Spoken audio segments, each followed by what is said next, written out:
U.S. President-elect Donald Trump has praised protesters' passion after a new night of demonstrations against his election victory that included rioting in Portland, Oregon. "Love the fact that the small groups of protesters last night have passion for our great country," he tweeted. "We will all come together and be proud." He had previously blamed the unrest on professional protesters.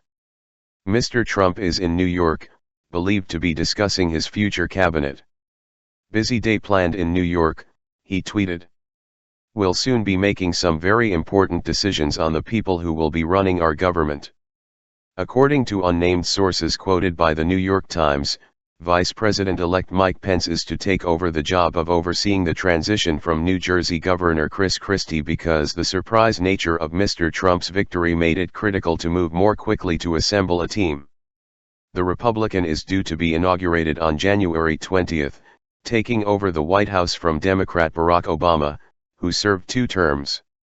Mr. Obama, one of Mr. Trump's most withering critics during the election campaign, said his priority was to facilitate a transition that ensures our president-elect is successful. But Harry Reid, the Democrats' outgoing leader in the Senate, said Mr. Trump's victory had emboldened the forces of hate and bigotry. "It does not feel like America," he added. Galvanized. Protests have taken place in U.S. cities on both nights since the result of the election, which Mrs. Clinton lost for the Democrats despite enjoying a lead in most opinion polls. Only on Thursday, Mr. Trump had tweeted, "Just had a very open and successful presidential election."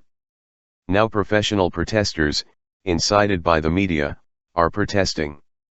"Very unfair."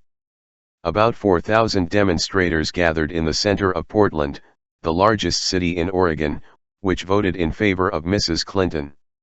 Some protesters smashed shop and car windows, threw firecrackers, and set rubbish alight. Objects were thrown at the police, who responded with pepper spray and rubber baton rounds. Police declared a riot and made 26 arrests.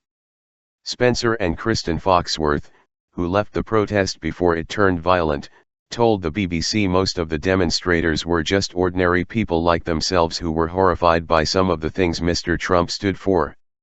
"This is not any sense of a hangover, this is more like the galvanizing effect," Mr. Foxworth told Outside Source.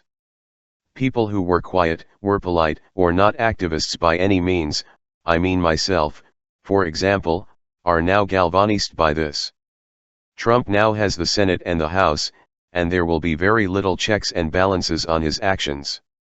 In Oakland, California, police made 11 arrests after anti-Trump protesters lit fires on streets and in rubbish bins, smashed windows, and sprayed graffiti. Republican National Committee Chairman Reince Priebus said anti-Trump protesters had to accept the election results. "Everyone needs to just take a deep breath, take the weekend, count our blessings, and let's come back on Monday," he told ABC News. Bernie Sanders, the Vermont senator who fought Mrs. Clinton for the Democratic nomination, appealed to protesters to show restraint. "Our job is to deal with the real issues, to deal with our rigged political and economic system, not take our anger out on our neighbors," he said in a tweet. "Great honor. Mr. Trump's team is understood to be focused on quickly filling key national security posts. It is not yet clear who will sit in his cabinet or fill senior posts in his administration, such as chief of staff, but several figures in his inner circle have been mentioned."